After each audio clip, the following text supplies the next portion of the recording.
So for those of you who are new to the William Hill Gallery, welcome. Have you been here before? So welcome. This is William Hill, Bill, here in the green shirt. It's I discovered this space kind of kismet. Like I have a friend in Ohio who sent me a Facebook message, and he said, my show is closing tonight. I've been in Chicago for 4 weeks and I haven't seen you. And I'm just like, what? Where? Why am I just finding And what's the address? So I'm just like, okay. So I drove and I found 64th in Dorchester, and I love the address because 6442 was my childhood address. That was the number. Isn't that something? So I'll never forget the address was 6442. And then I came back from this very magical place because there's magic outside before you get inside of the door. And then there was magic happening in here. And it was Julius Lyle's show. And it was stunning, it was breathtaking. And I was trying to figure out why not only I didn't know about it, but why other people didn't know. So I sat in the corner of the second room, second gallery space, and I started calling people, and I said, you need to be here, you need to be here. So within the hour, Patrick McCoy, Rob Welch, David Geary, Arthur Rye, I got like 8 or 10 people to come over that evening. And everyone was completely wowed by the comfort and ease of this wonderful intimate space. And so one of the introductions that was made that evening was between Bill and David. And so a relationship started and conversation started about David being in the space. And so this is just about a year ago. Yeah, so this is the show that came of that very first conversation. If it don't fit, don't force it. Some of you are too young to know the reference to that, and keep it that way. Stay young, probably as long as you can. And so, yeah, I'm glad this worked out for you. I'm very happy that you're here. This is new work for you. It is new, and yet there's a part of your visual vocabulary that you have used for all the years that I've known you that is still inherent in your work, but it is new work. Can you talk about what the shift of work has been? Yes. So I think that it all kind of starts with a shift that happened personally, right? So I'm going through major life changes and trying to figure out how to express that, right? So I have different bodies of work. And there are some things that require an image for me to express what it is that I want to share with my audience, or what I want to get out of myself. And the stuff that I've been thinking and feeling, there just weren't any pictures, any images of people or things that worked that could get it out. And so I literally just started to push paint in response to the emotions that I was feeling and the thoughts that I was having. And as I started to do that, things were on some days really manic and full of energy, sometimes happy, sometimes not so much. And then other days it was very meditative, and then doing that sort of on top of itself. And I think in the beginning of that, I wasn't really sure where this was going, or if there was going to be a body of work, or if I just was going to keep doing this on one canvas until I felt like I was sane again. And then it ended up, over the course of the year, sort of becoming this body of work. And are there more pieces than what we have in the show, or is this, did you stop, did you say, oh, I'm done now? No, it's like everything in my life, it's never done. There were, I think, maybe 2 or 3 pieces that I worked on in that span of time that are not in the show. but I've always been the kind of artist that wants only the cream of the crop to be what I show or share with my audience, right? Not everything that I do is amazing or wonderful. Some stuff I'm not happy with, and if I'm not happy with it, then unless you know me really well, you probably won't ever see it. The people who come to my studio can see whatever. I'm not, secretive about the work, but I won't ever make it public. So there are a few pieces that didn't make it in, but the process is still going on. I'm not sure what the emotional impetus will be for like future completely non-objective work, but I really enjoy this process, and so I don't think it'll stop here. Okay. Tell me, what was the piece that you were able to push the most of yourself out through the paint and work that's in this room? Okay, so the piece on the wall here, so it's a meditation piece, and while it looks like there's not a lot on there, there's probably about 20 or 30 paintings underneath that painting. So I kept sort of doing this meditative painting and then painting over it with the next one, painting over it with the next one, and so there's a lot of layers of that built up. And I would do that anytime I felt like I couldn't figure out how I wanted to work, right? So I would go to this one and I would just put paint on it. And I would do these, the circle, it's called an insole circle, and so it's, I'm focused on me, the things that I'm feeling, what I'm thinking about in that moment as I'm making these circular strokes. And then it would get covered and then done again, and get covered and done again. So that one so throughout the process of all of these works, this one was being developed. This shit right here. Hey, don't talk about my country. That's actually the title of the piece. Okay, this shit right here? Yes. Is I think the one that's the most, like, I got the most frustration out on. And it is so titled because it's about getting all of the stuff that I was feeling out. Did you get it all out? No. Okay, yeah, there's some more coming. Yeah. Okay. At what point did you stop this piece? At what point did it say, I'm done, or just walk away, David, walk away? About 2 days before the show. So it was a necessity, not necessarily something else that you could have. Well, I knew that I wanted it in the show, Okay. so I just decided to stop, and then I started another one. So I have another one that's at the studio that I'm doing the same thing on.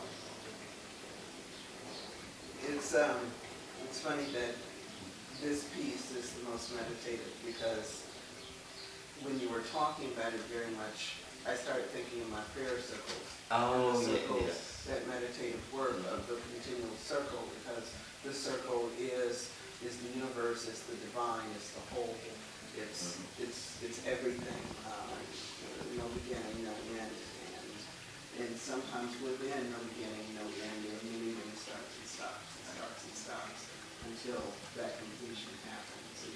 And I felt that in this piece. For those people who are not familiar with what your work has looked like before this, can you just talk a little bit about what's some of your, because I've seen your work now, a growth in your work for what, 10 years? 10 years. Okay. Yeah, so when we met, what was the term I was using? Figurative abstraction, I think was the term that I was using. It was. And I think I make up these terms, right? And you did. Right? And then I realized, oh, other people call it that too. You didn't, you're not that special. And so my work there was an abstract quality about it, but there was always a figurative element, right? So I'm drawn to people, particularly the people around me, right? And so a lot of the work connects to that. I went through about a year and a half of frustration with being a painter, and decided that I wasn't going to paint anymore. I was going on sabbatical or hiatus or just quitting, and became a photographer. I've always done photography, but it wasn't a creative medium. It was a means to an end for for the more realistic work that I was doing. And I had stopped doing that work, so I wasn't really shooting much at all. And for some reason, I thought that I would be less frustrated as a photographer. And yeah, no, that didn't happen either. I was just as frustrated. Because you were painting with a lens. Right. Because I still wanted to shoot what I wanted to shoot the way I wanted to shoot it, and not, I've never been much of an artisan in the sense that I could do things for other people as much as I wanted to do what the hell I wanted to do. And if you connect with it, yay. If not, there was a part of me that it was always kind of like kick rocks. If you don't get it, I'm happy to talk about it and share with it, but I know not everybody will connect with the work.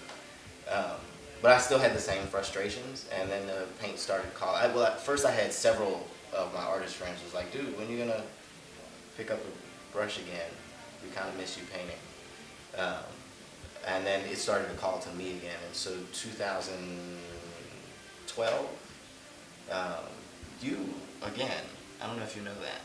What I do? Yeah, so this time. The Bronzeville Black Excellence Age of something or other show. It was 3 years ago. So 2 years ago. Yeah, it had some nonsense name. Yeah, right. Right. So Candace was like, oh, there's this. I didn't name the show. No, she didn't name the show, but she told me about it, and I was like, oh, I haven't painted anything. It was a 12 by 12. They wanted 12 by 12 paintings. I was like, yeah, I could do that. And so then it was because you told me about that show that I picked back up the brush again. Thank you, Candace. And then I went, I'm very obsessive as an artist. I don't know if other artists, I think other artists are that way, but I try not to be. I'm not. No? Yeah. See, I'm totally obsessive. So I will work. No matter what. And I think it's a personality characteristic of mine. Because I'm obsessive in other stuff. And so between 2012, so mid-2012, mid-2013, I did an entire body of portrait work. So it's all very relatively realistic. Relatively realistic portrait work of people that I had gotten to know over the years, and it was about the affirmation of the humanity and beauty of everyday Black folks. And so it was called Skin Deep, and so were clearly portrait pieces that looked it. So they looked like the people that they were of, which is totally different. So something else that's very different in this body of work than what I've seen over all the years that I've known you is that your color palette has changed. How did that come about? I wanted to be able to see, as I started to, some of it is emotional, I guess. I was trying to find some peace, and so the really super rich colors that I used to use when doing that for me, they weren't very common. But then then a part of me, throughout the process, I wanted to be able to see the layers of stuff that I was doing, so I started thinning the color down and diluting it so that I could see the progression of a day that was really peaceful, that on the same painting might be followed by a day where I was slashing and scraping and splattering. And so for myself, I could see those through in the layers of the work. while you were talking, I was looking at this area here, and I started seeing things that I hadn't paid attention to before, because you had a crowd when I came the first time, and I wasn't able to sit with this piece, and it's really, I can see a lot more work in here. But I am fascinated about the color palette change, and I'm very excited about the color palette change. Yeah. I think it's allowing you to express differently and more. It's been shifting slowly over the last few years, my palette.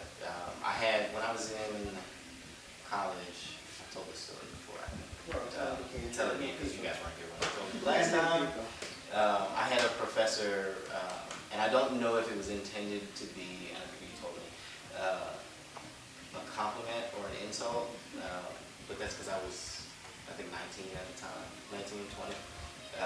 And she referred to my palette as Crayola.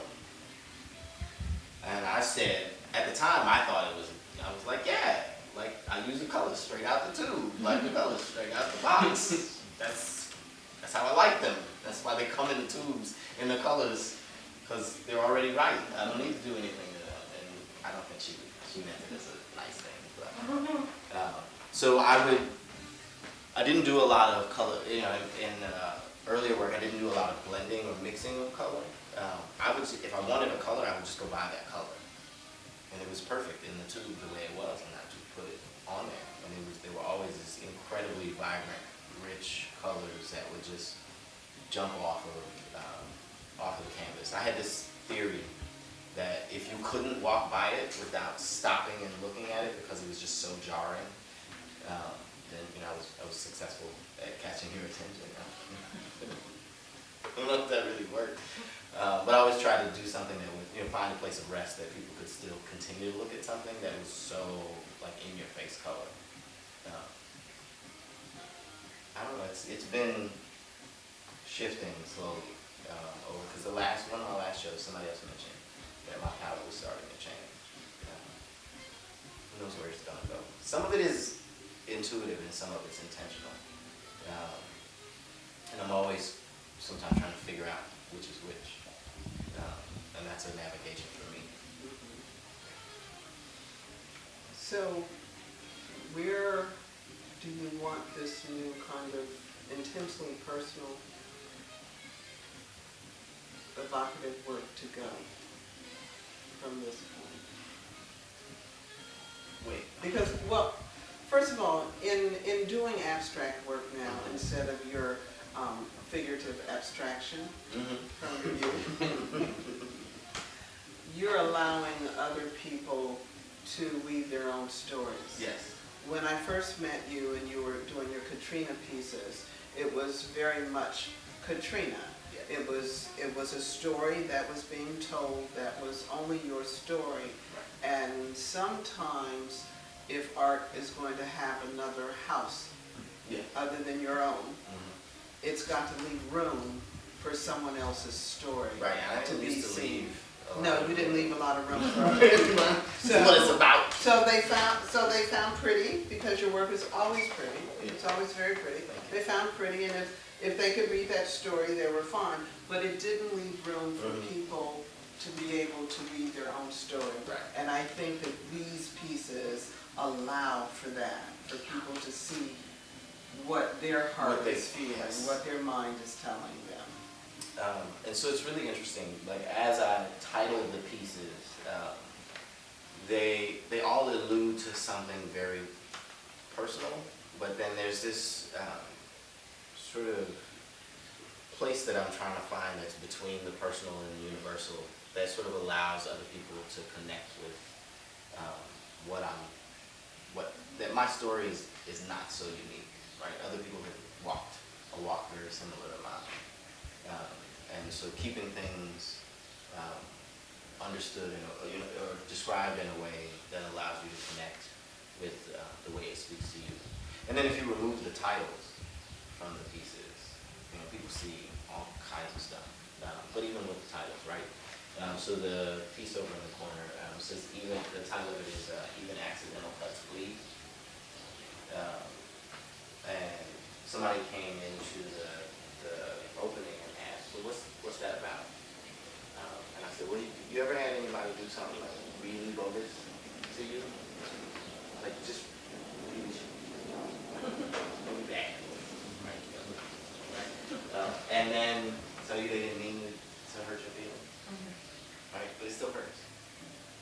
Even if you like take it at face value that they really didn't mean it, it was totally an accident, it still hurts. Right? And so that's kind of where I was with that piece. And I think everybody has experienced something like that. So even though my story is very specific, other people can connect to it in that way. What I've always liked about you, you come up with really wonderful titles that either produces a giggle Yeah. or some, yeah, and I'm the opposite because I won't name any, you know I don't even sign where people have to go, Kelly, she didn't sign it. So, right, yeah. That's funny because there's only one signed piece in this show. Okay. Well, they're all signed on the back. No, I have to sign them on the front. But then I have to decide which way they go. They don't. So the interesting, a lot of these pieces do not have a decided orientation, or at least I haven't decided what this is their orientation in this space, right? So as they sell it, you go to that home, Right. say which way would you like, and then decide. Right. Which way would you like? There we go. I will carry my little travel paint kit. And such.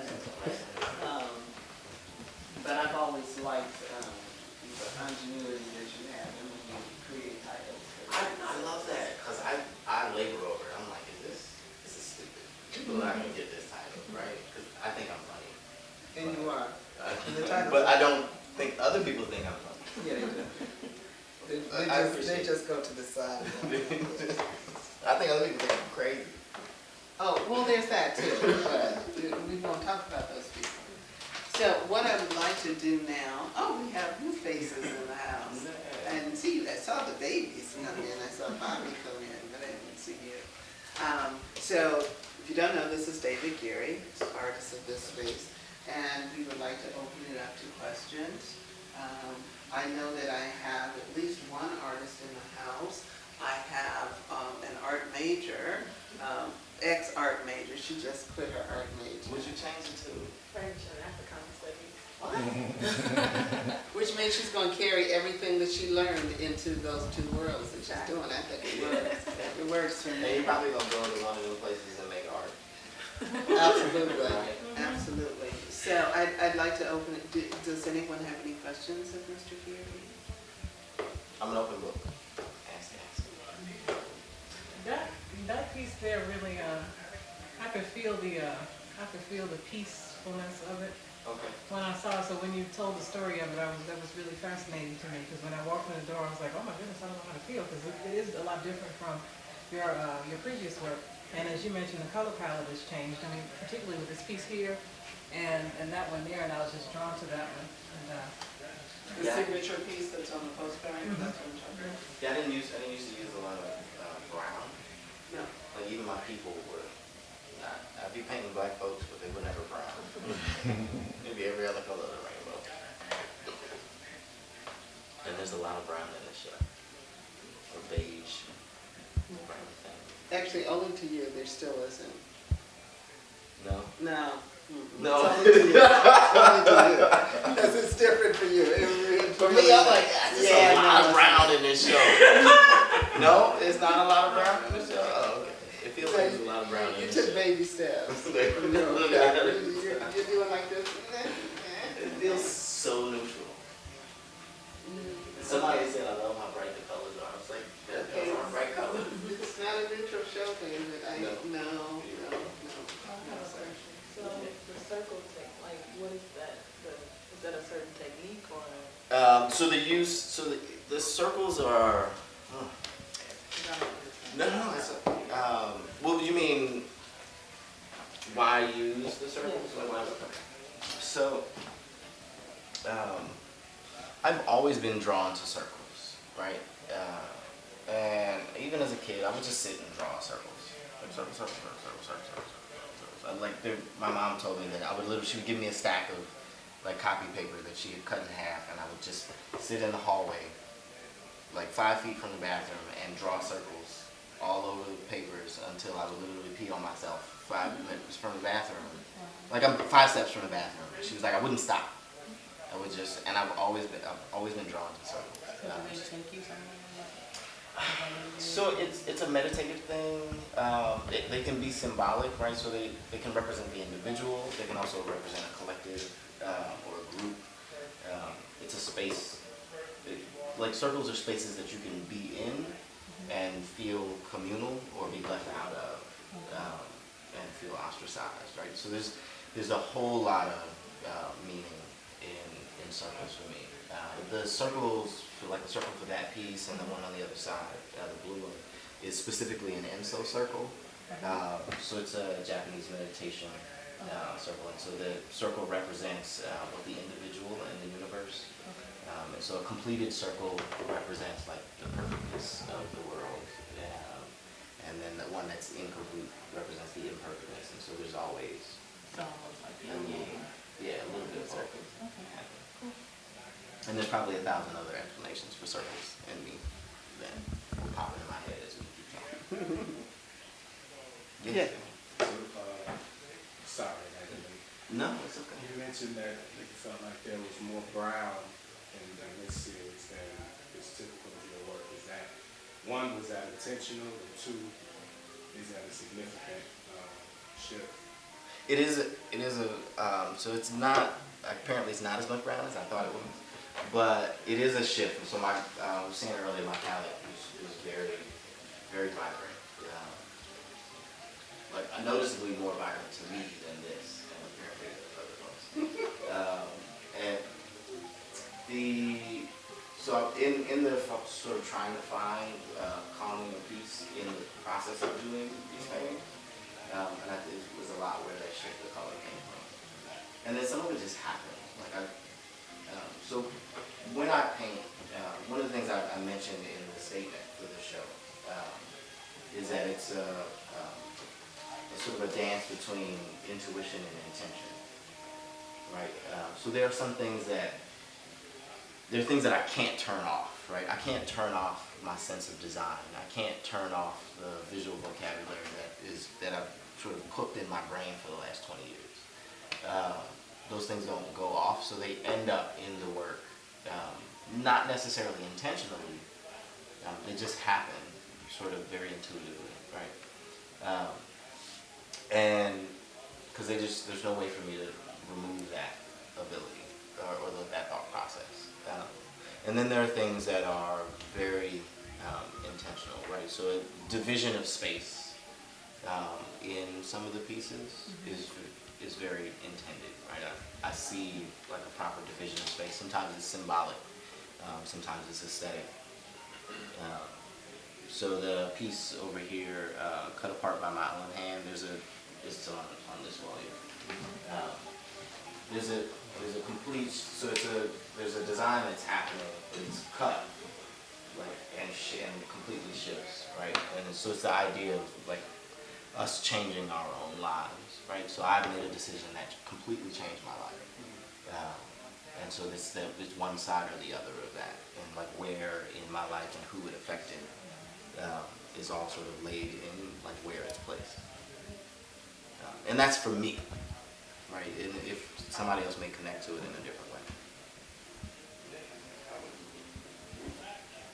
I'm connecting to it a lot. Okay. I said I'm connecting to it a lot. I love that piece. That's So, mostly naked. I'm glad it did. Yeah. I like it very much. Do we have any other? There is no silly question. Really? Come on. All these brilliant young people I have in here today? This one I think is really good. Oh, okay. Because I just Latrice, I see something percolating. Come on, She said I'm good. Okay. So, Well, that's okay. more of just Well, a comment, you know. yeah, please. As an artist, I want to just let you know that it's inspiring to see that you're sort of taking a different avenue in your work. As an artist, I know that it can be a little challenging to show new stuff to this degree. That's a nice way to put it. Scary tale. Right, you know, and yeah, it is scary, you know, so I would love the work too. And but I wanted to ask about that piece in the corner there. Mm-hmm. I love that piece. Like it's an awesome piece. Mm-hmm. Talk to me about, thought process for it. Okay, so the title of that piece is "The Company We Keep." Somebody point me some more wine. So,